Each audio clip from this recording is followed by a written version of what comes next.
Up next, we have Rase versus Amnesiac, a fellow Latin American player for now. Maybe Rase can venge up against another American player, Amnesiac. Rase has the Mage Warrior Rogue Hunter versus Amnesiac has the Rogue Priest to finish off. Priest being the difference between the Hunter deck. Have you been favoring one over the other here? I have been favoring Hunter over Priest. I feel like Priest is both decks are decks that can have these starts that feel unbeatable, but I feel like Hunter also has a late game plan that's consistent, and they have a fallback plan in Zul'jin and Dino Tamer Brand to an extent. Priest feels like you go all in early, and that wins a lot, but their late game fallback plans are much less accentuated. It's narrowed down to like High Priest and Cycle Pomp and hoping your opponent doesn't have it. So I feel like even though Priest is in my top 3/4 decks right now, I think Hunter's a little bit above it as far as just raw power level. So you put Priest at 3rd or 4th. I put it at 1 or 2. Yeah, I have played a lot of it, and I've played against. It's because you play Rogue and you dunk a lot of players that try to. I mean, I dunk both those decks. Like, I think I put Rogue in top 3. Honestly, I bump Rogue out. I bump Priest out with Rogue. Honestly, in the top 3, which is not an opinion that a lot of people have. I think Mage, Hunter, Rogue are the top 3 decks right now, and Priest and Warrior are 4th and 5th. I wasn't saying wow to your opinion. I was saying wow to the fact that Rase has more trophies than Red Bull cans in Amnesiac's basement. What? This guy is decorated. And did he use his backdrop as a headboard for his bed? Either way, I am digging. I think he's hiding it back there. Rase is a multi-tournament champion, to say the least, and apparently plays some sports ball. One of them even looks like the Heisman Trophy from the Super Bowl. It does. I'm not sure if that's exactly connected. Rase has won the Copa America tournament multiple times. Yes, he has. He's won Hearthstone tournaments. You can see a Hearthstone-themed trophy right there. Yeah, so he's a very accomplished player in Hearthstone and obviously in other things as well. He said he played football pretty competitively in Brazil growing up, and he said that I think he had like an injury and then started playing games. And Hearthstone obviously caught on for him. So I have a lot of respect for Rase as a competitor, period. A great mentality. Even if the lowest of low rolls hits him, you always see him tweeting about being on the positive upswing mentally. Always talks about, like, we're going to try to get there. We're going to try to pick it up. You know, even though he was, like, losing in Korea, even though he was losing in Vegas early on, he says, I'm going to turn it around. And he says, okay, I end with a respectable score, XYZ. I admire that a lot because I feel like it's so easy to look at the other lens, which is, top 8's so hard because I lost one series. I'm just going to drop, you know? Yep. But the Navi, you lose your first best of 3 drop. The 0-1 drop. And I understand that, you know, tilt's a real thing and it's difficult sometimes to correct, but I do think that's a real skill. You know, players think about only technical playability or deck building or meta reads. You know, or mind gaming. I think another really valuable skill to be a top-level Hearthstone player is be able to tame the brain. Dino Tamer Brain. Town Crier on 1, that's what you want to see if you're Amnesiac, with the follow-up curve of Clockwork Goblin, Wrench Caliber, and Blastmaster Boom. This is already starting to make me feel like Bomb Warrior. I know Bomb Warrior is a lot better than Mage already, but it makes me think this matchup's almost even. The Bomb Warrior, the like full bomb package Bomb Warrior, I think, yes, I would call it even. I wonder what the percentages say right now, because I know that Bomb Warrior is not fairly popular on ladder. I don't think the sample size is big enough. Yeah, I looked a couple like last week, but I wasn't sure. I think it'll still say the Mage is favored, but I think it's ridiculously close. I feel like the Bomb Warrior is way more consistent, but I feel like obviously Mage has draws that are just unbeatable at times. Well, according to HS Replay, it's exactly 50%, 50.0. Wow, okay. Over 17,000 games. Okay. That's actually quite amazing. Yeah, well, we are so correct. Those were my thoughts. I just didn't think that the data would back We have peaked, TJ. We literally can't get more correct than that. Nice. We've been upgraded from Frightened Flunkies to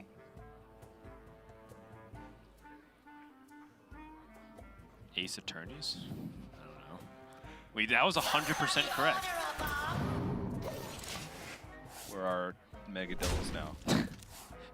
Yes. Because our Megadilla is 100% correct. Sottle likes to use the word literally a lot, and he would say like literally correct, and that, I mean, that was the first time I could use that sentence correctly. Yeah. Anyways, now that we're done, you know, stroking our own egos on broadcast for in excess of a minute or so, I'd like to do it another minute. All right, we were super correct. We were so good. Wow, we're so good at casting. So Rase, not really much to do here, unfortunately. Nope. Probably trading a ping over on the Clockwork Goblin. Could also get a little greedy and go for a ping on the Town Crier and face with the Snip Snap, but I think with Mage, you're just trying to buy as much time as possible until you reach those very powerful turns. He does have Rena the Relicologist, which can change your early play patterns. It can allow you to play a little greedier and go for a swing turn on 6. Runs out on me. And it looks like he actually is going to do that, which I am slightly surprised by. Voodoo Doll may be a tougher card to use in the matchup, which is at the forefront of Race's mind. Just kind of banking on that. Also has the added benefit of being able to barista the Voodoo Doll. Because Voodoo Doll, while it's a death rattle, also has a battle cry. It's true. It's a 2-in-1.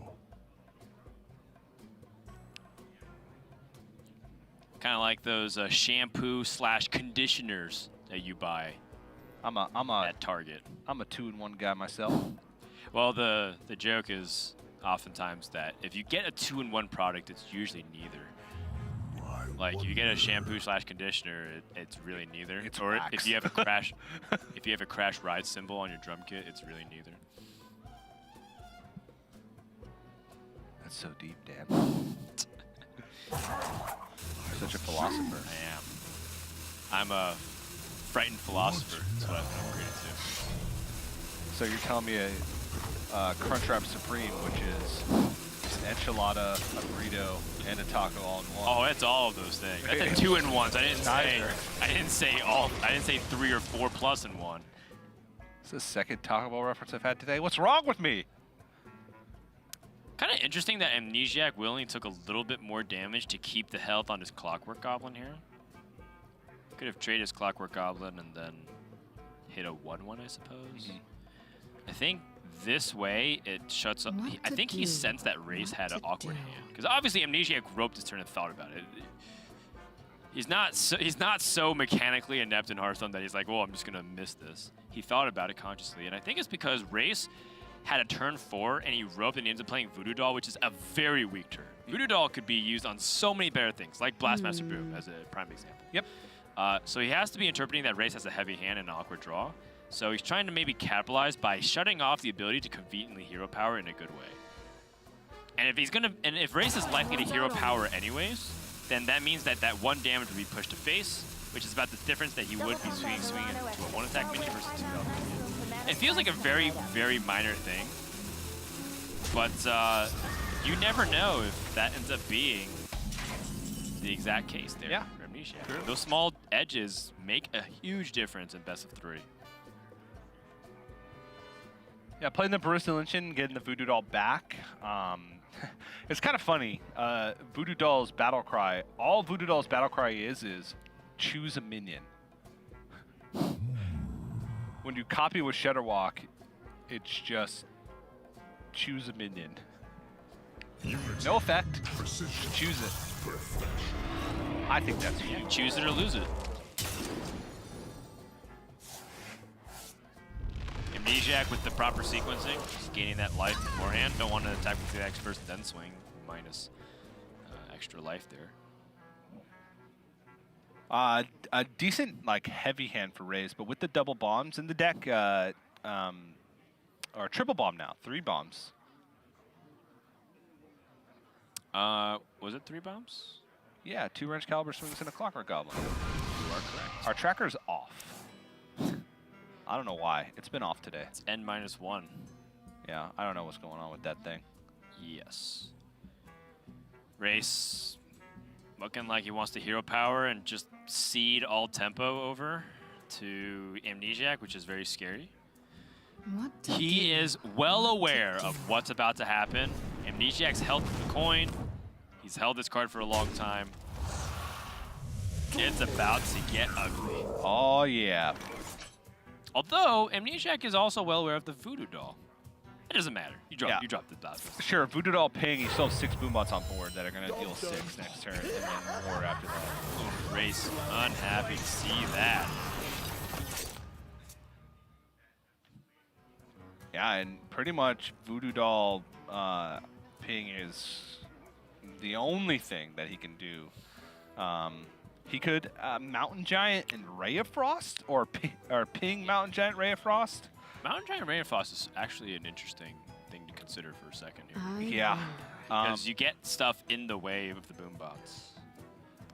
Yes, but he knows that there's a rush minion in hand still, because if he's keeping track of the hand, the Town Crier pulled the minion on the far left, and Ziliax was picked up after that. I think that could be incorrect. He may have pulled the Ziliax from it, but the Restless Mummy would help chip away at this Mountain Giant. But I feel like Rase may not have too much of an option. He could try and go Voodoo Doll this turn, take the damage from the bombs. Next turn, go Tortolan Pilgrim and look for Blizzard or Flame Strike. Then he's taking so much damage in the interim. Giant it is. Oh, Alright. the 4.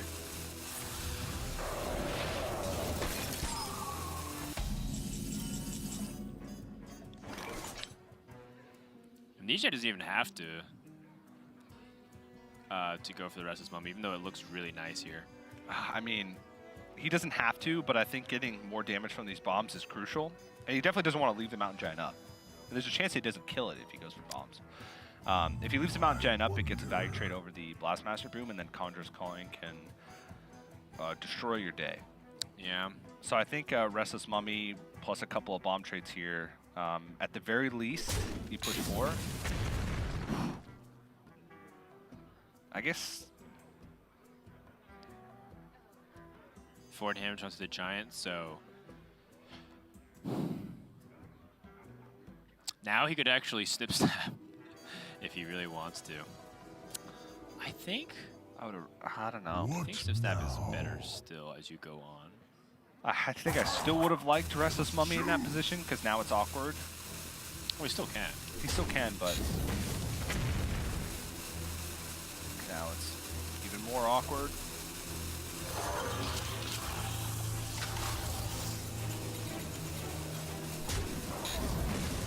I do like snip snap in development, so you can push damage and also improve your board post Flame Strike or Blizzard. Yeah. Because if it was Blizzard, then he basically only had Blastmaster Boom. The reason why I like Restless Mummy was just because you have the second one if you want to hold on to one, and you could wait till 9 for Snip Snap. Yeah, the idea is though is that Snip Snap being played here is an investment into the future attacks. Restless Mummy can always be played from the hand and immediately attack. Sure. He doesn't have that rush effect with I Dr. Boom. wonder. Yeah. So that's the reason why I like Snip Snap this turn. And if you're not playing Snip Snap this turn, then playing it next turn is equally as awkward. Yeah, it would be on turn 9 that you'd play it if you didn't play it this turn, I think, which means that he'd have like a deadish turn on turn 8, which I don't think he wants. Right. He wants development here, and then he can use Restless Mummy to push back through. Conjurer's Calling. Probably one of the best draws here for Rase. Oh my gosh. We keep seeing the Brainstormer.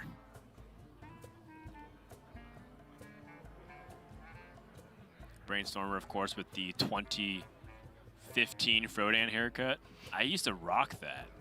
I saw pictures of myself. It wasn't quite as Actually, I wore an outfit exactly like that. It wasn't quite as voluminous as Brainstormer. But Yeah. it was on its way there. It was on its way there, and then I got a haircut. And then, you know, the card to the right, of course, the history buff. Being, you know, admirable. So it's Frodan Admirable from 2015. Little fire and ice action. A lot of damage coming in here. Rase is struggling. Yeah, 3 bombs in the deck as well, which means that Rase is kind of on a clock here. And it also means that the earlier he plays Alex Straza, the more he's vulnerable to dying from bombs. I think I like Tortolan Pilgrimist and Ray of Frost. Although I don't know what you're necessarily going for the Tortolan Pilgrimist. It's a puzzle box. If that's the case, you might want to just play Power of Creation instead. Or Luna's? Oh, Luna might be okay, but you don't have the card draw to back it up. Yeah. He could go Power of Creation, Ray of Frost. That's way more consistent. Yeah, I'd say that's probably his best outcome, and hope for damage Stegatron. I'll even take Lord of the Arena or something to get in the way.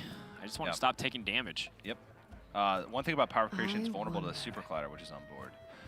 So the more I look at it, the less I like it. Okay, what about Antonidas and double Ray of Frost? Well, he only has 1 Ray of Frost charge. You are correct. Because he used the first one on the Dr. Runs out on me. So. I wonder.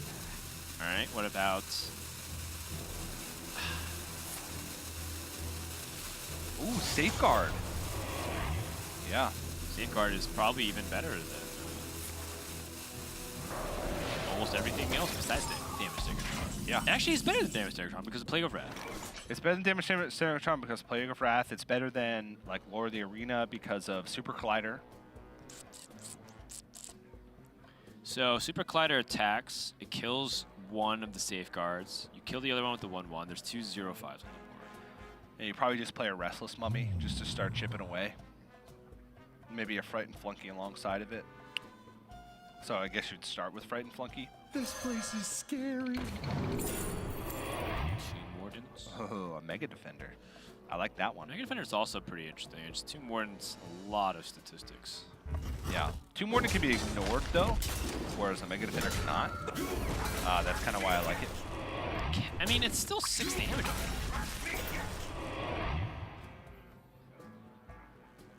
No tomb can hold me! I must choose. Amnesiac trying to close in the gap. No bomb being drawn here. I mean, Rase does have 19 cards, so it is a statistical unlikelihood. Picks up Blizzard, which means that Rase can't get it off the Tortolan Primalist. Tortolan Pilgrimist, sorry. Tortolan Pilgrim. What's the mana cost of the wonder. safes that were guarded? 2. 2. The fate of the world hangs in the balance. Ice Barrier. Ice Barrier is okay. It still doesn't really solve the issue that Rase is on a clock, although it stops any attack, and he's at 11 life. 11 life is a break point, given that bombs do 5 damage each. So he'd be left at 1 if he draws 2 bombs. The Blizzard here is very inconvenient with Reborn, because it lets the Restless Mummy still attack. Runs out on me. The Reborn spawns it back as a 1-health minion. So this is a big difference between, say, Reborn and Divine Tomb Shield. can hold me! Yep.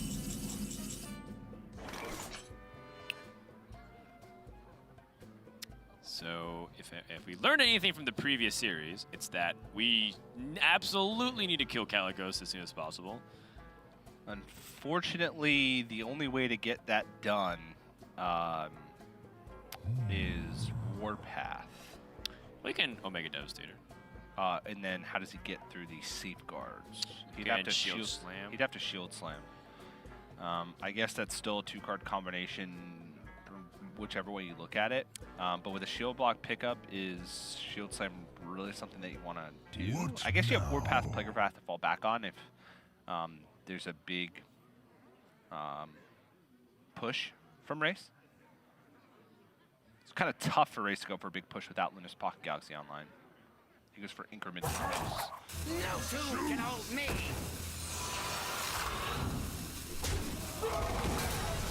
Oh, this will attack the 412. Oh, that's clever. I like that. Yeah. Oh, that's really good. When the 0 attack minion will attack into something, but Yeah. deals no damage. Yeah, it won't deal damage. I was, for some reason in my mind, I was thinking, yes, I like it. nah, it's really smart. Very clever. Good understanding of interactions and mechanics in Hearthstone. Yeah. I kind of realized that as he was like playing Restless, I'm like, oh yeah, that's right. And now Rase stuck in a position where the board is fairly sticky. Remember that the boom bot has been magnetized by Snip Snap. So there are What to do? 3 minions that'll What to appear if he do. AoEs, even if he gets it off the Tortillon Primalist. Pilgrimist, sorry. Pilgrim. Reno's still not active because there's 3 bombs in the deck. Maybe this is an instance where Rase just polymorphs and then like Ice Barrier and Doomsayer. That's reasonable. And try and stick an empty board. Yeah, just buy some time. Like the polymorph on the Boombot is great, and then the Ice Barrier just stalls for time, and then the Doomsayer gains life too. Time runs out on me. Running out of time though. Rope's burning. Here's the thing too, like the more he's using these spells, these cheap cards, What the to do? harder it is to use Antonitis. do? Yep. And the less likely Tortillon lands on something. While polymorph on the higher attack minion. It's a little bit less attack on the board, but there's still the relevant Boombot damage.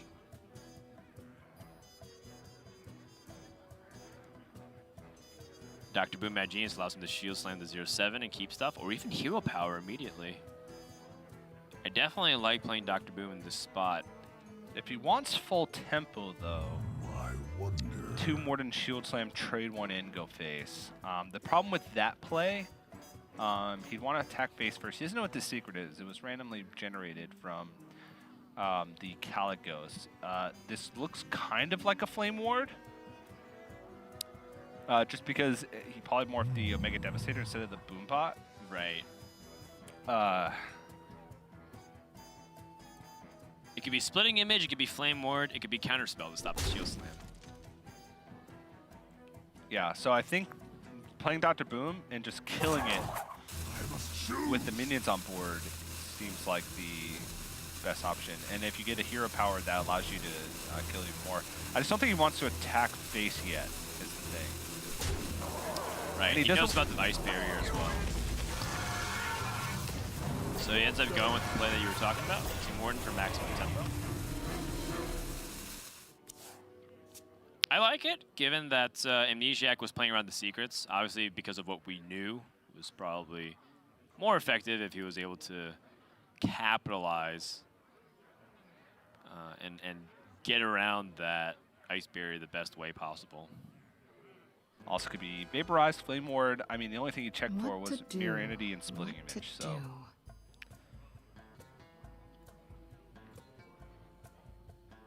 Rase picks up a Frostbolt, and that's still not good enough here.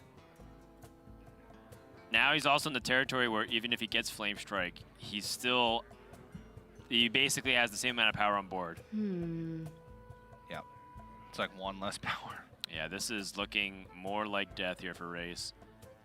I mean, maybe he Alex Strazes himself to 15, because he's still at 23 effectively with the Ice Barrier. And right now he's running out of time to look for Puzzle Box, because Puzzle Box sometimes will take interactions afterwards. Frost Nova. He's just buying time though, that's the problem. Yeah. I don't even know what you ping here. Maybe, I mean, the Sheep takes out the immediate damage, but the 3-6 also does soften things up for Flame Strike. There are no rush minions left in the deck for Amnesiac, so that Town Crier pretty dead draw. I don't think he's too worried about it because he has a play here with Dr. Boom. He still hasn't checked for Spellbender or Counterspell. So Shield Slam. Does he feel like it's okay to use a Shield Slam into one of those things? He does have Warpath Plague Wrath to deal with a wide board state, so I think out of these 3, Shield Block would probably be the one that he'd want to go into Counterspell most, but unfortunately he just doesn't have the mana to be able to do that.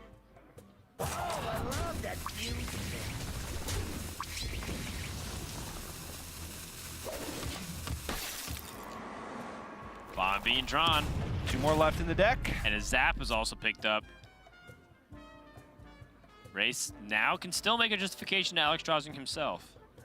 There's so much damage. Okay, what about Frost Nova that he drew plus Conjurer's Calling? Also seems very reasonable. Antonius Frost Nova is the last play that I look at too.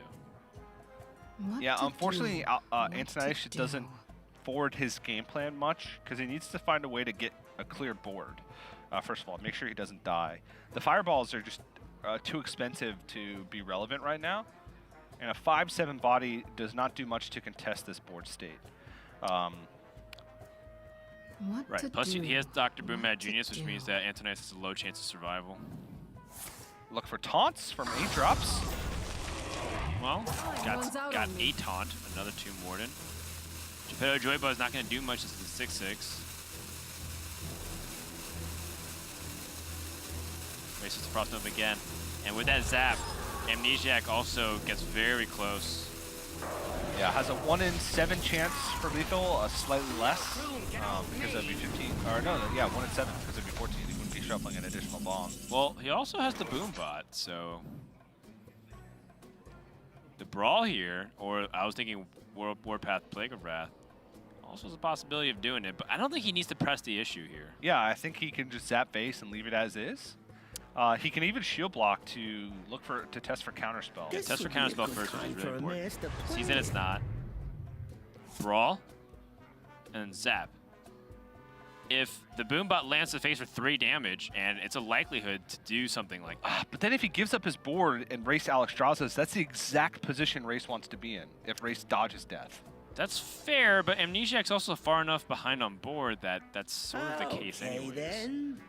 I guess this way he can at least still have stuff with the Clockwork Goblin. Yeah, I like it. You're right, TJ. Because now if Race Alexstrasza's, Amnesiac has a board. Yeah, no, you're totally right.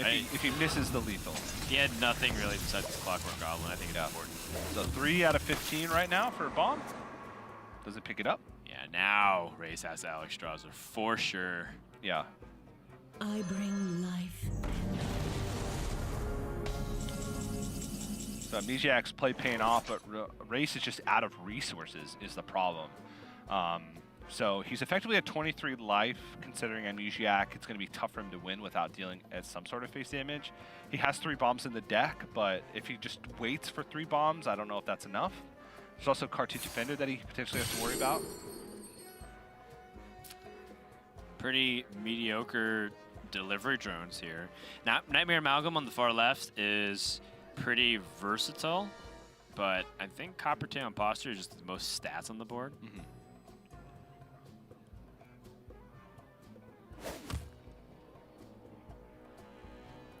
So if he plans on playing the Dynamatic this turn, I think that's why he picks the Nightmare Amalgam so he can maximize his tempo. Which should be fine, because Dynamatic single-handedly answers this Alexstrasza. I think Amnesiac pretty much has the secret narrowed down to something attacking related. He tested Spellbender. He's tested everything but all the face attacks with Splinter Cell, Vaporize, Spinning Image, and Mirror Instant. and that's why he's going to go for the best possible board into that. And he's negating the Ice Barrier altogether with these attacks, actually pushing 10 points of damage. So Race going all the way down to 13, and not really much to do with a big board. He's looking at Twilight Drake, one of the worst draws in the deck. Yeah, it's not going to do much here, Bone Wraith. Another soul to consume. It's Tomb Warden just staying alive forever and threatening Race. Mega Devastator. Ho, ho, ho. How much damage is that? He would be able to push all 10 damage if he wanted to with a Mega Devastator hero power and then everything to face. And then have a 1 bomb out. There's some chances at lethal as well, oddly enough. This would be a good time for a master plan. Yeah, he still doesn't need to push the issue though, because Tomb Warden's not challenged. I like it.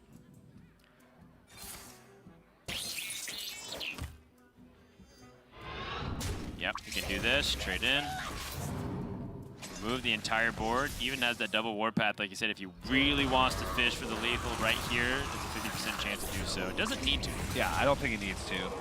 Absolutely not.3 3 bumps in the deck. Yeah, Rase gonna concede. Mage struggling and limping to the finish line. And Amnesiac. Doesn't matter if you have all those trophies. Got my summer edition lemonade. You're kind of seeing kind of how that matchup can go a good amount of time. Amnesiac did have pretty good draw with bomb cards plus Dr. Boom. And Rase never picked up Blue Spot Galaxy. Had to play an honest, greedy game plan. Yeah, no which is Zephyrs, not no going to Reno. work. No Well, Zephyrs. It's just a bad control deck at that point. Yeah, exactly. And that's why the matchup is so much different when you're playing Bomb Warrior versus when you're playing Control Warrior. So kind of a rough start, but Amnesiac looking for that 2-0 week 1. He had a shaky season last season. He had a chance in the very last week to qualify for playoffs. It ended up not panning out. He made quite the comeback, I'd He say. did make quite the comeback. He started at off the end of the really season. rocky and then started getting some wins. Yeah, but this season he seems super motivated. We talked to him yesterday after his win. He said he practiced a lot going into this week, refreshing to play multiple classes again. He feels like his plays are there. He seemed hyper-focused. And so I wouldn't be surprised if he started off 2-0. Rase had a rough start to last season and was able to also pick it up at the end. I think he did qualify. Oh, no, he lost to Purple in like a decider match at the very end, and that booted him out of the playoff race, but made a comeback and probably looking for a strong start this season. It's really stressful when you start off with a losing record, and then you're forced to get 2-0 weeks later on in the season. Well, we'll see. I mean, there's still a lot more series to play. We're going to take a break, and when we come back, we're going to have game number 2 of this best of 3.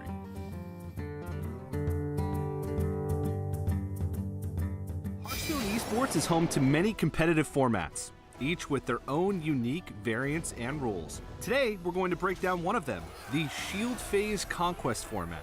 And here's how it works. To start, both players bring 4 decks, each from a unique class. The match starts with a Shield Phase. This is where both players choose one of their own decks to protect, making it ineligible to be banned. Once the Protect phase has ended, both players will then ban one of their opponent's decks, removing it from the pool. Each player then selects which of their remaining decks they would like to play first, before beginning the first game of the series. When the first game of the series is over, the winner's deck is removed from their pool of eligible decks. Both players then select the next deck they would like to play. The loser of the first game can choose to replay with the deck they lost with, or they can choose one of their other 2 available decks. In Best of 3 conquests, the first player to 2 wins is the victor. In Best of 5 series, such as those in the semifinals or finals of major events, the first player that makes it to 3 wins takes the W. It's that easy.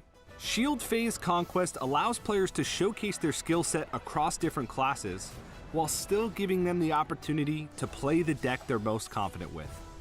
Now that you've got the download on Shield Phase Conquest, we wish you well on your deck building adventures.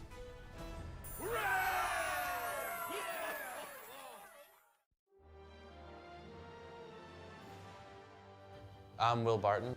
I'm also Amnesiac, the young savage. I was Amnesia SC for like 3 years. But since I didn't have a microphone when I started playing Hearthstone, everyone was just like, oh, it's Amnesiac. And I was like, no, but there was no mic, so I was just like, yes, okay. So I think my experience for Grandmasters was different from a lot of people, because in my mind, there was just never any way I wasn't gonna be in the league. I've been top 5 in points in North America for like 4 years now, or something, 3 or 4 years. I have a big presence online. I think people get excited when I come onto streams and watch them. I'm somebody people can kind of get behind. So in my mind, when they announced Grandmasters, I was like, all right, let's do it. In terms of Hearthstone, I still really think that I have what it takes to be one of, if not the best players in the world. And I really intend to put in more work than I did last year and be more disciplined. I think I got a lot better at using my time over the past year, and I want to apply that skill and show people just how good I can be.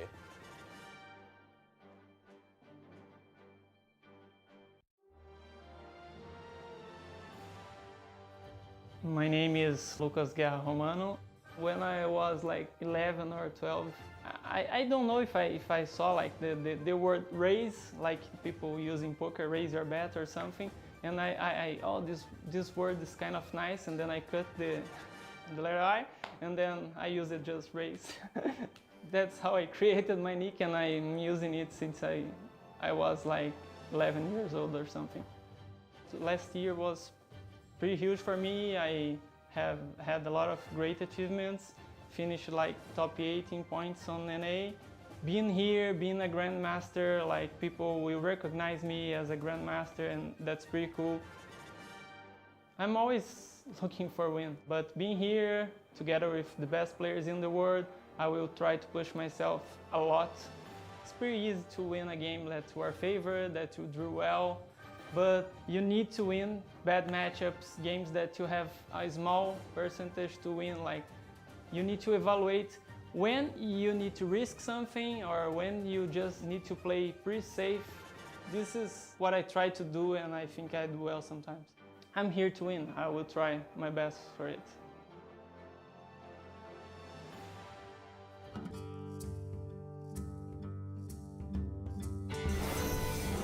Welcome back, everyone. Amnesiac's currently up 1-0 over Rase as we enter game number 2 with a 1-0 lead for Amnesiac, looking to go up 2-0 for his first week in GM Season 2. Yeah, it's would be a good start for him. We talked about it before the break a little bit. Seems very focused, putting a lot of work. Ships off to college next week. Maybe have a little bit less time on his hands to prepare once that's the case, especially going into his freshman year. I'm sure there are a lot of extracurricular activities that he'll like to experience, like Frisbee and basketball and things like that. It would be important for him to start off 2-0 if he wants to give himself some wiggle room as the season progresses. All right, so going into game number 2, Amnesiac's going to go to the Mage himself. Good old Cyclone Mage. And now that Warrior's gone, I wonder if Rase is going to stay on his own Mage, because when you know that the weak deck's gone, you probably have to start shifting strategies. Instead, Rase is going to go on to his Rogue. Yes! And TJ, this is not just any Rogue, it's a Chef Nomi aggro Rogue. What do you think? I dislike this version a little bit more than the just all-in aggressive version. Being stuck with Chef Nomi in hand, being stuck with Raiding Party in hand when you can't use it to full effect earlier on in the game, I think can be a liability. Especially right now, it feels like there's razor-thin margins on the aggro decks versus some of the decks that aggro is supposed to prey on. Mage is a big one. If you miss a couple turns early on because you have dead draws, or if you're forced to hold on to cards early because you need them to combo things like Raiding Party, you could put yourself at a disadvantage, or at least delay your aggressive push by a turn or two. Which means that the Mage has, so many tools to punish dead turns. So we'll see Races on the coin, which I think it's more of a taking it away from Amnesiac benefit than it is having it for himself. But it does allow him like different mulligan strategy. He can keep people Miscreant, can keep Hook Scimitar, and feel better about it because he has a combo activator already in hand. Well, one thing that's interesting is that Amnesiac's not playing Reno Mage. He's the lone Cycle Mage for today, I think? No. Saiyan? Oh, Saiyan's also playing Cycle Mage. Muzzy, if he plays today, is also Muzzy's playing not playing Cycle today. Okay, so Saiyan is also playing Cycle Mage. I think there's one more Cycle Mage today? Might be. I might be looking at the wrong notes there. But he's one of the few people playing Cycle Mage. No, he is the him and Saiyan are the Cycle Mages today. Okay. Well, one of 2 Cyclone Mages today. Mm-hmm. I do think Cycle Mage is a deck that has fallen so much in the win percentages because it's become quite harder, frankly speaking, compared to some of the other new tools that you get. You play Siamat, and that's it for the new expansion. Oh, yeah. Very little new stuff, but it was, I think, the most powerful deck at the end of the rotation. At the end, right before Saviors of Oldham released, that it's not surprising that even if it's not really given any new tools, it's still very, very powerful. We've seen that a lot, right? I'm trying to think of things that stick out of my mind, but Pirate Warrior barely got any new tools in one of the sets when it was dominant, and it was still dominant going into the next set. Yes. We've seen that a lot. That being said, there's not many decks that can beat an opening like this with Backstab, Coin, Edwin. Amnesiac Conjurer's calling desperately. Oh, no! Oh, boy. That's the same Oh, amount of power boy. plus more power because Hench Clan Thug grows. Yeah. Amnesiac's dead. Yeah, he's gonna die. Okay. Well, that was fun. Yep. I mean, Van was already unstoppable, and having 2 3-3s would have also been unstoppable, or very difficult to stop.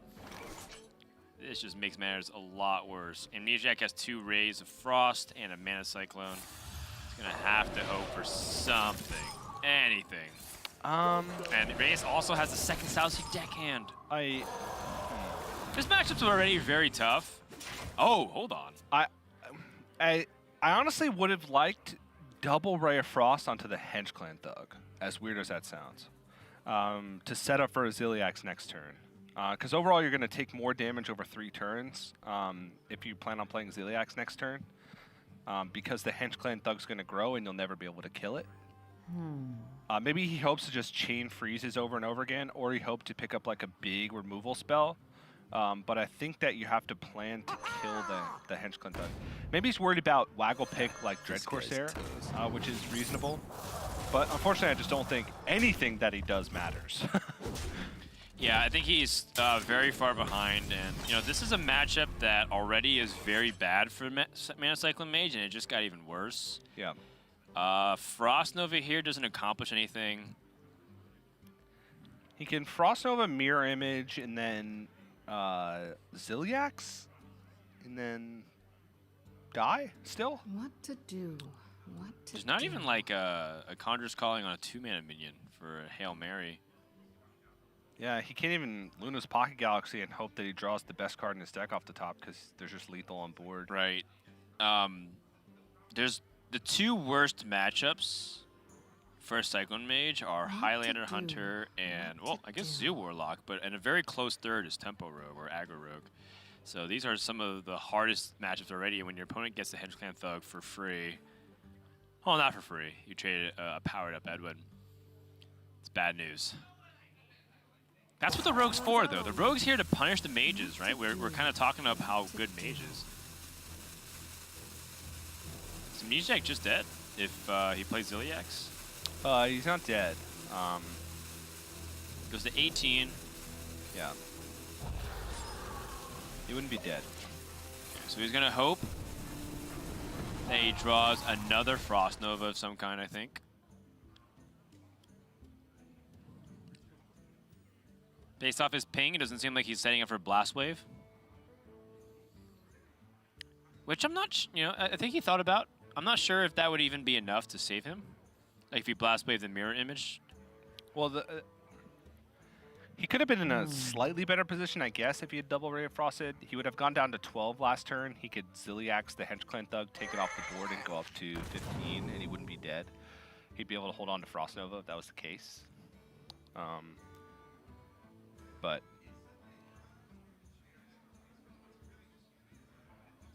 it's still just very difficult.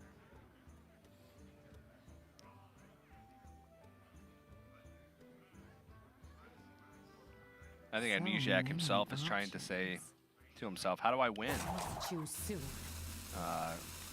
Chain another Frost Nova, buy time with Mirror Image, maybe look for another Mana Cyclone that can find some healing in the form of Ice Barrier and some more freezes with Razor Frost and Frost Nova.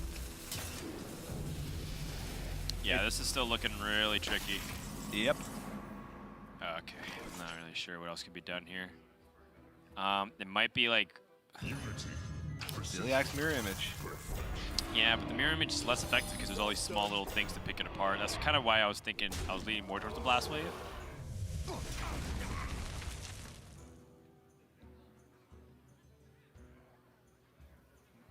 Still, I mean, the Hench Clan Thug is not getting any smaller. Yeah. Not quite lethal. I think 14 damage available.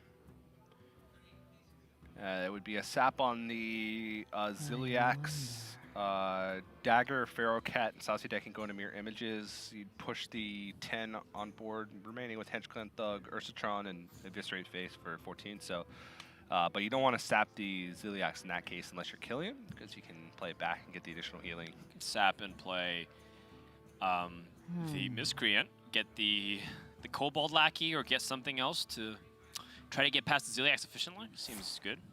Yeah. Sad for the Okay. Ziliax. I mean, at this point, Amnesiac needs 5 out of his 7 mana next turn to replay Ziliax. And it'd be a good chance for Rase to just kill him outside of that. And yeah, there will be. He'll just die to an Eviscerate by itself next turn. Not quite. Not quite. Close. Yeah, and the Ziliax could heal him back up. Ray of Frost would be the draw here.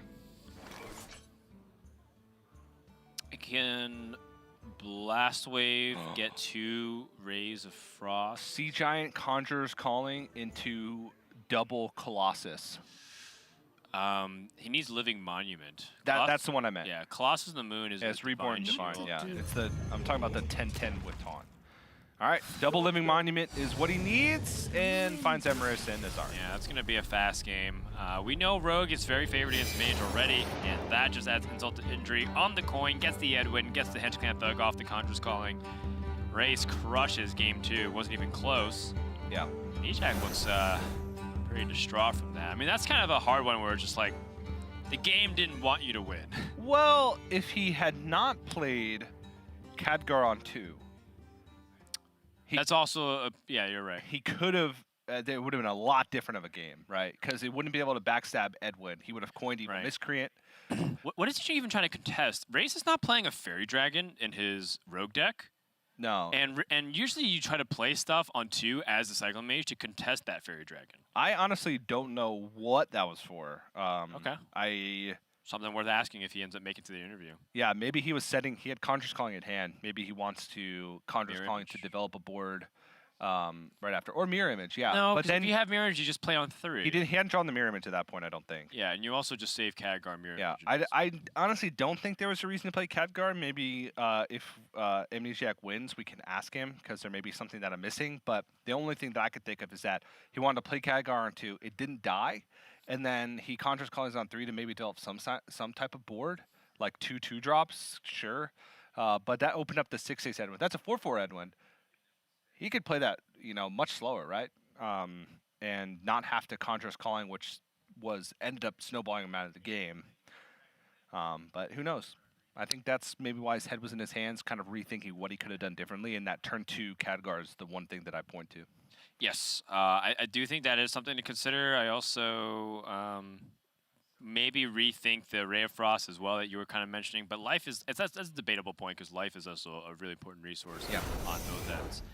We're going into game number 3. Rase goes to his Warrior. So Rase, with this entire suite of his lineup, post Hunter ban, he's going to play the Mage game 1, Rogue game 2, and Warrior for game 3. He's playing a Control Warrior with Archivist Elysiana and the entire removal package, but he's got Baleful Banker. He wanted to go one step deeper. And Faceless Manipulator. Kind of interesting. He's also got triple weapon rule. He's got 2 weapons projects and Harrison Jones, which is not really going to help much against Mage, to be frank. Weapons project can sometimes be a little burst of armor in order to allow you to shield slam a sea giant, or sorry, a mountain giant early on in the game. But let's get into it. Dr. Boom Mad Genius in the opening hand for Rase, as well as Talon Crier and Snip Snap, a pretty decent opening. Amnesiac looking pretty specifically for Luna's Pocket Galaxy, and Arcane Light gives him a little bit more tries at that. Well, what's interesting is that Amnesiac's cornered here. He has his Rogue up, and he's not going to play that, and his Priest was banned. And either way, that'd still be bad for him, given that there's still that Warrior remaining. And Control Warrior is a lot better over Cyclone Mage than Bomb Warrior is. Yep. So I personally think that Amnesiac's looking at an uphill climb here. I think this is going to be kind of ugly. Oh, wow. Yeah. That's a hand. Luna's Pocket Galaxy with all the draw afterwards, and it gets a deck that tends to be slow. Oh, no, that's the worst pickup. Oh, jeez. I mean, there's still other hits in the deck that are good. Mountain Giants, Sea Giants. But Cyclone Mage is less threat heavy than Reno Mage. It's not as greedy. You don't have Alexstrasza, you don't have Calicos, you don't have Power of Creation. I don't disagree. I'm just saying it's not the end of the world. It's not the end of the world. His hand is still good, but having a 1-mana Archmage Antonidas, especially against Control Warrior with that much armor gain, is oftentimes necessary to get over the hump. But you know, Luna's Pocket Galaxy is a hell of a card. Having 0-mana Mountain Giants and Sea Giants is very powerful.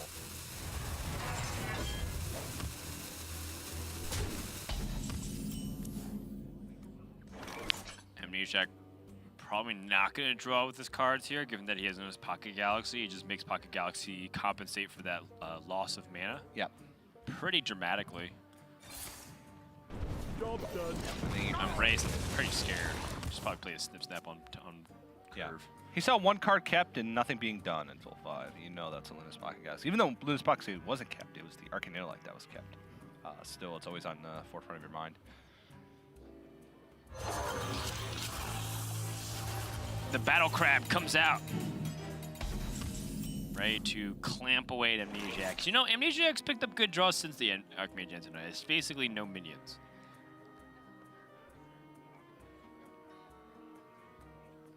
Which is what you want. Yes, you definitely want that. Something worth noting too is that Amnesiac might run into hand space issues if he keeps drawing spells. What to do? What to do? But still should be okay.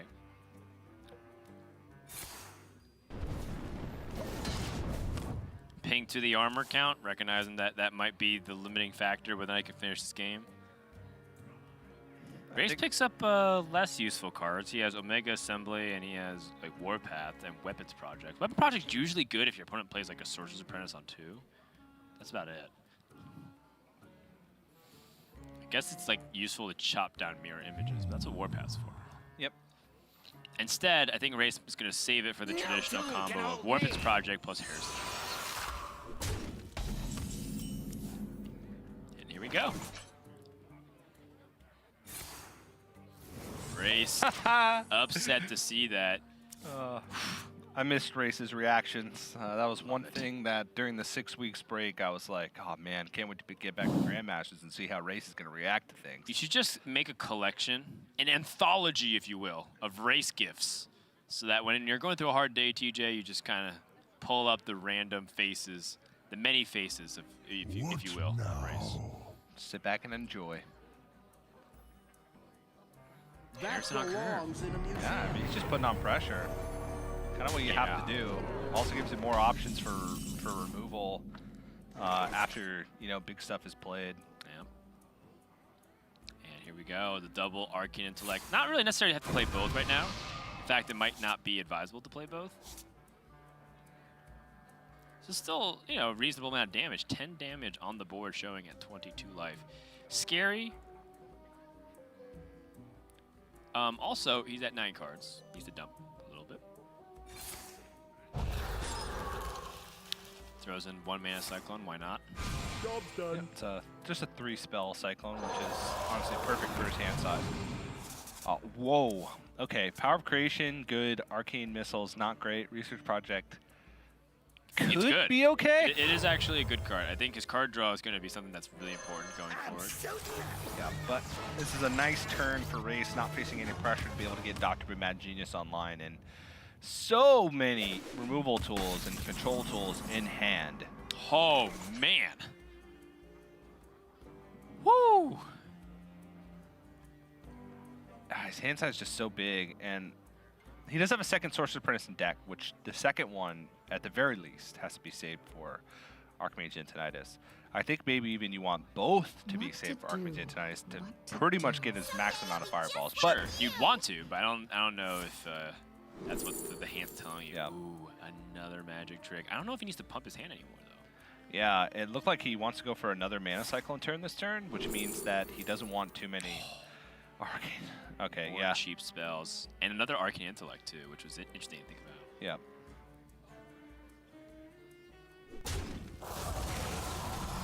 No tomb can hold me. Looks like an Arcane Intellect moment. Yep, needs to go. Ring of Frost. Zilliax for 1. Okay, this is starting to get nutty. Rub's burning. Yeah, he doesn't have a lot of time.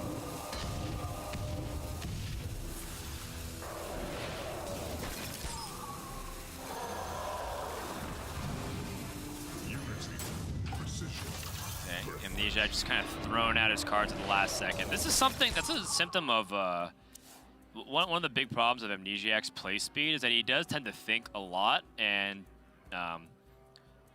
Amnesiac has said on multiple occasions that he likes to purposely wait for the rope so that he can kind of set a play pattern that he understands how to develop a rhythm in terms of how he plays, and also to make it difficult for him to be read by opponents. That being said, Mana Cyclone is not a deck that you can afford to do that, and he wasted a lot of time early thinking about whether or not he should play Sorcerer's Apprentice and counting his mana beforehand. A lot of times with this deck, you just gotta go. Like, for example, had he known he was gonna get Counterspell, pretty sure he would have played Counterspell. Yep. Also, I'm pretty sure he wasted some space here of spells. Yes, he missed out on a spell too. Because he played Ziliax after the Mana Cyclone. He should have played Ziliax before the Mana Cyclone and then dump. Yeah, so it's one extra card. One less card, 2 wasted mana. Might even be 2 less cards. He played 2 Magic Tricks, Arcane Intellect, double Ray of Frost, double Arcane Missile, 7 spells, and he only got 4 spells back. Yep. So 3 spells actually look like. Well, he doesn't want to draw to 10 cards. Yes, but like in almost every case with Sorcerer's Apprentice, there would have been a card to dump. Yeah. Another thing to consider too would be whether or not Amnesiac. Oh, okay, 2 Unseen Saboteurs. That's perfectly fine. Another thing to consider is whether or not Amnesiac should have maybe even considered picking up just raw card draw from the deck through Arcane Intellect over the Arcane Missiles, given that his hand is okay. It's definitely pretty solid. He just needs to find the threats. That's why I said Research Project is a good card, because it helps him get that giant. Yeah, in the bottom 15, he has all 4 giants, Siamat, Snip Snap, Okay, then. Banana Buffoon, Stargate, and Luna. Yeah, he still has a lot to wade through before he gets those guaranteed big power plays. Yeah.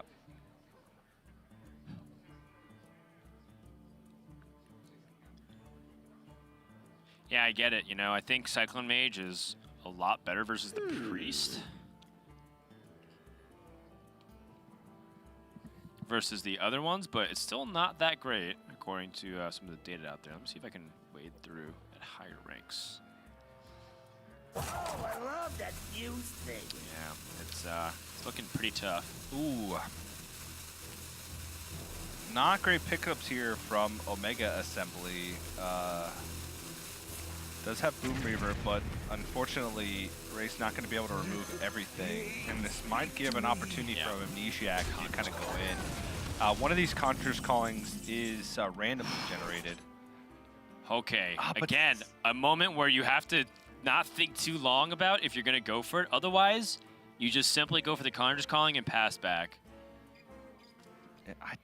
I don't know if he wants to use a second Sorcerer's Apprentice to start the chain from Stargazer Luna, in which case, do you Stargazer Luna then go Research Project? Well, you would Research Project first, I suppose. Yeah, you Research Project first and see what you pick up. But there's also just the play of just play Conjurer's Calling. Maybe even 2 Conjurer's Callings, because you'll have 2 full versions of it left. Yes, I agree with the Conjurer's Callings. Mechanical Whelp is interesting.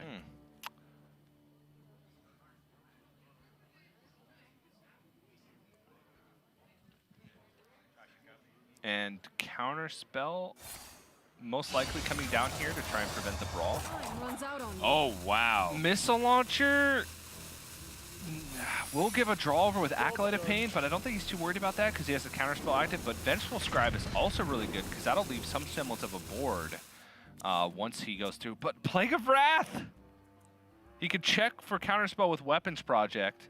Yeah. And then just trade in the Acolyte of Pain and Plague of Wrath, and it's a pretty clean clear because he can kill most of the Vengeful Scribes with just the Microbot's hero power of the books, whatever the scrolls. This would the be scrolls. a good time for The a Angry master Scrolls. plan. Happy Scrolls.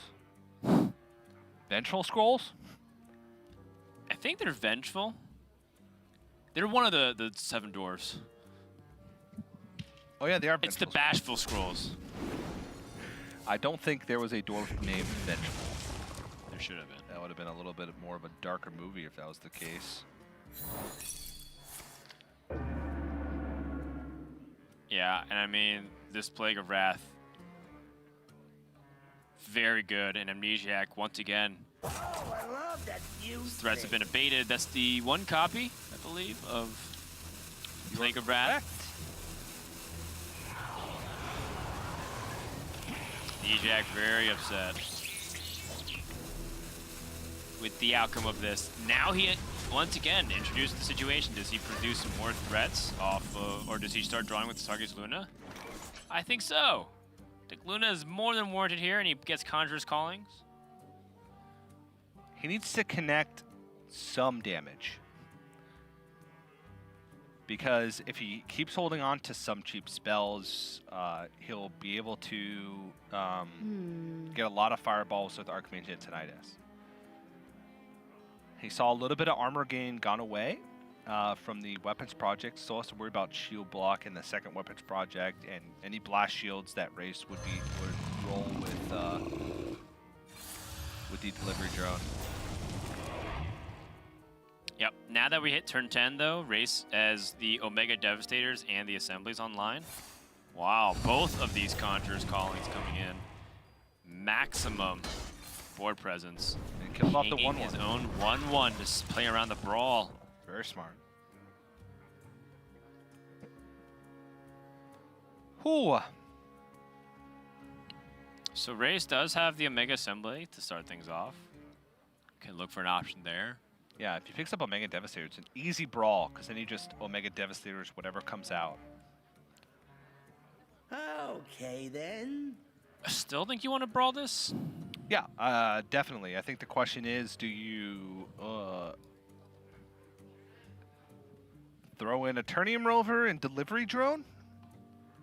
Do you Omega Assembly first, look for Omega Devastator, and then brawl? Or throw in the Eternium Rover and then brawl? Maybe a turn brawl and then just face the Manipulator. That's also an option. Maybe. I don't know. You waste the Delivery Drone, which I think is a really valuable resource to drain them. Okay. Stargaze Luna Banana Buffoon gets you some card draw. Yes, but you don't want to use the bananas, because those are fireballs. I mean, so is some other spells as well. But you want as many as you can possibly get. Okay. Then what else is there to do? You can Luna Banana Buffoon and then play whatever else. I mean, he can just go now. Yeah, he's accepting that this Archmage Antonidas is most likely going to go down. Banana Buffoon. He was looking for Elemental Evocation, Magic Trick, Mirror Image, Ray of Frost. He still had a ton of cheap spells left. And he was trying to hit those to get maximum fireballs. He did see Plague of Wrath and Brawl being used, so I think maybe in his mind he has a pretty decent chance of having some of this survive. Yeah.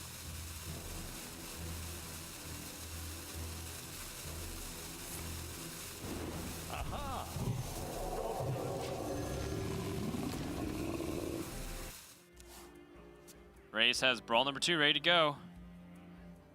And a Shield Slam. That's big. That means he clears the board no matter what. Yep. Just going to think about it real quick in terms of evaluating what he actually wants to stay in his hand versus dump, but he can deal with this. This would be a good time for a master plan. And Amnesiac's mind, he must be feeling like he is almost out of time here. 10 cards left in the deck. That does include both both Sea Giants, a Conjurer's Calling, Elemental Evocation, Magic Trick, Ray of Frost, Khadgar, Snip Snap, and that's pretty much it. And 2 Mirror Images, which... I love that fuse thing. So This at the would be a good time for a master that plan. turn juncture,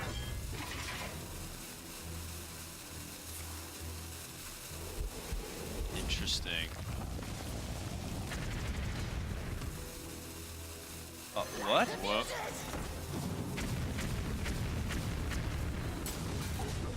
Okay, so he cleared the board Without using Brawl. without using Brawl. Okay. I mean, that was like a very strong likelihood that he would land it without the Brawl. That's actually a great move by Rase. Yeah, because now brilliant. Amnesiac's going to try and reload. Picks up Magic Trick. Another Magic Trick, which is great because it picks up another Luna's card. Of creation. He Needs Conjur's Calling. Yeah, off of he this. needs Conjur's Calling. No, doesn't get it. Frostbolt. I mean, it's just extra damage, right? Yes. Behold the tools Khadgar. of creation. I mean, the way that Rase played has strongly indicated to Amnesiac that he doesn't have Brawl. Khadgar is not going to do anything if he doesn't get Conjur's Calling. Another Sea Giant. Is Amnesiac going all in here? He is! Yeah, this one is essentially all in. He's got no minions left in the deck. He has a Tiamat in hand and a Snip Snap in deck. That's it. And he plays the Tiamat. So this is pretty much the all-in push. Yes.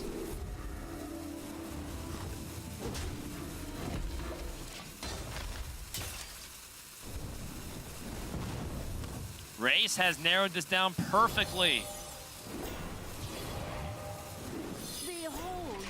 And that Brawl is going to pay off in huge dividends. This was a masterful play and setup here by Rase. I was just like, oh, he's just thinking about whether or not, you know, how he wants to spend the rest of his mana after he brawls. Like that. Yeah. I thought it was like just an armor shield slam type. Yeah, but he managed to just use the Dynamatic and the hero power. Yeah, and like a perfect clear with only taking 5 damage. Yeah, and now the Brawl, and Amnesiac's like, oh my god, he had it on the far left. Yeah. And I mean, there was only 8 cards left. The likelihood that he had the Brawl at this point was high. I mean, that's one of the worst ones to survive, though. Still has a chance for. Can't kill it. Oh my goodness. He can kill it. Oh, he can because the Eternity Rover can trade in. And then Shield Slam. Amnesiac is completely thwarted. There's one Conjur's Calling left in the deck. There's an Elemental Evocation. I think he's just out of minions. And a period. Snip Snap. There's a Snip Snap. Snip Snap's not going to get the job done. Rase, fantastic play. Even that last turn, accounting for every possible scenario. Sea Giant lived. He spotted the play that gave him 100% out to kill it. He could have gone for a Mega Assembly, looked for a Mega Devastator, but then he would only have 4 mana remaining, which wouldn't allow him to do the play that he did. The turn where he didn't use the Brawl allowed him to have the Brawl for the next turn. You know, these things are not things that every player will do. Like, if he uses the Brawl there, and then Amnesiac develops that board, maybe he loses because there's 3 Fireballs in hand. Right. So just lights out play from Rase, shutting down Amnesiac at every single turn. That was the play of the day. Really well done. A 3-turn setup that recognized that Amnesiac still had one possible way to win that game. To Amnesiac's credit, I mean, I feel like the timing was then to go in. And, you know, if he did wait for, like, the Snip Snap thing, it probably wouldn't have worked out. Yeah. And so Rase gets that huge 2-1 comeback win over Amnesiac. Let's go ahead and check in with Rase after that series. Rase, are you there? Hey, guys. What's up? It's nothing much, man. Just watching you play lights out against Amnesiac. That was really great, the last game that you played. How'd you feel about it? Oh, it was really tough. I was feeling confident about the matchup, but praying for no Luna on 5. And when he did the Luna on 5, I was, it's gonna be tough. And I think I had some really hard turns because, like, at the end of the game, if I waste my last Brawl, I was probably losing that game. Then I was trying to figure out how I could have cleared that board, and I did it with Dynamatic and Hero Power and Shield Slam, but it was pretty hard. But yeah, I'm feeling pretty happy right now. Nice. How's everything on your end? I know you've been competing a lot. You went to Korea, you've been playing an event, you landed, and you immediately played another tournament, and now you're playing Grandmasters. Are you doing okay? It feels like you have a lot going on. I'm a little bit sick, to be honest. It was a long travel to Korea, and I'm still not sleeping well because like 12 hours time zone, and yeah, a lot of events, but things must go on. I'm competing, so I like it. Yeah. Do you feel Let's like hope next week all will do be you feeling better. Oh, okay, yeah, definitely. I hope you feel better as well. Do you feel like all those tournaments are helping you in terms of staying on shape, or do you feel like it's starting to overwhelm you a little bit? Now, when it's too much, it's kind of hard because anyway, I'll be practicing. Like even if there's not that many tournaments, I'll be practicing on ladder or with friends. So I will always try to be in shape. But yeah, I'm pretty excited for this second season of Grandmaster, new format. I like to play multi-class format. So, cool. Definitely. TJ, anything for Rase here? I don't think so, man. I thought you played fantastically. Finding that not using brawl play was scary. Right. It worked We weren't out. sure if you had the clear. We but were it was just like, talking about, oh, he's going to brawl here. He's just thinking about what he's going to do with the rest of his mana. Right. We're like, oh, should he go for like a Mega Devastator or something? Yeah, but yeah, you found a much better play. Really well done. yeah, So, very props impressive. there. Very impressive. So big congratulations, man. Yeah, that's it from Thanks, us. guys. Thanks. Good luck in your next match. Thank you so much. All right, with that, our third match is done. We're halfway through.